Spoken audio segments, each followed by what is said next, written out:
Hello everyone, welcome to this video. In this video we shall be talking about resolvent equation, but now we are talking about this resolvent equation in the Banach algebra. Just like in the previous case, we have studied about the resolvent equation for operators. The equation is defined in a similar way. So here what we suppose, for any two regular values coming from the resolvent set of x, right? The resolvent equation is given by v of mu minus v of lambda, that is equal to mu minus lambda v of mu v of lambda, where what is v of lambda, it is defined in a manner associated with that of operator. So that means it is defined like this: x minus lambda e raised to power minus 1.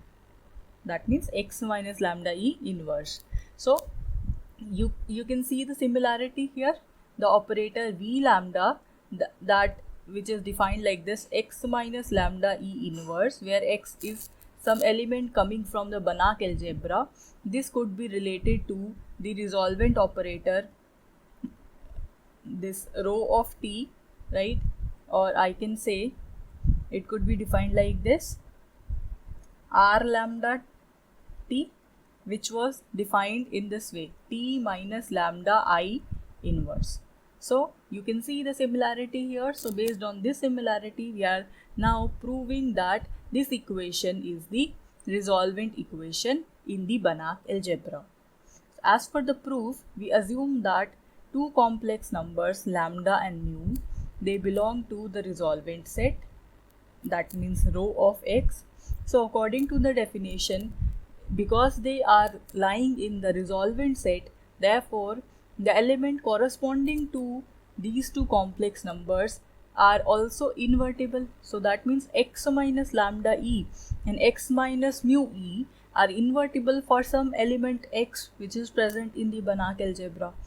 So therefore, if we define v of lambda to be this inverse and v of mu to be this inverse, why on v of lambda and why v of mu? Because they depend directly on lambda and mu.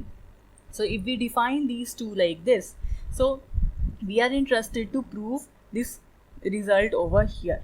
So for that, what we do, we consider this left hand side. So what would be your v of mu minus v of lambda? So according to definition, you could write identity here and you could write identity here. There is no problem doing that.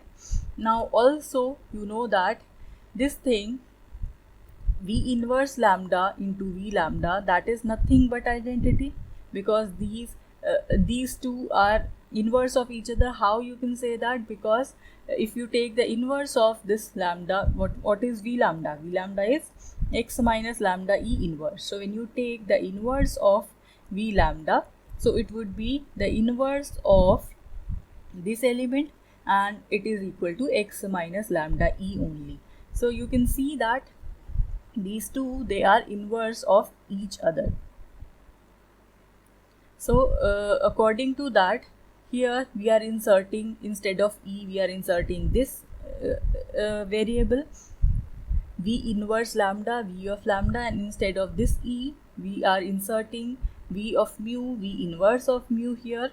And now what you can do from both of these terms, you can see you have v of mu here, v of mu here, so you have v of mu here. Then you see that you have v lambda here, v lambda here, so you have v lambda here. So we are just rearranging the terms a bit to obtain this equation over here. And next,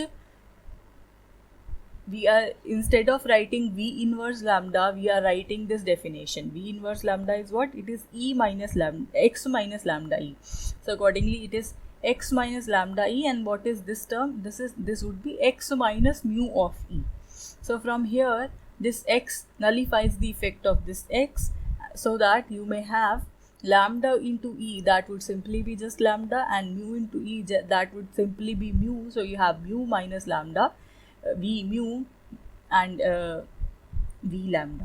Why this thing could be shifted in front? It is because this is just a complex number, right? So you could take this number outside of these other two terms.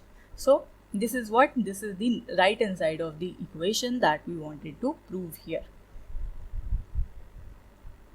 So hence we have proved that the resolvent equation holds in case of Banach algebras as well. So I hope you understood this very easy proof. I'll see you in the next video. Thank you for watching.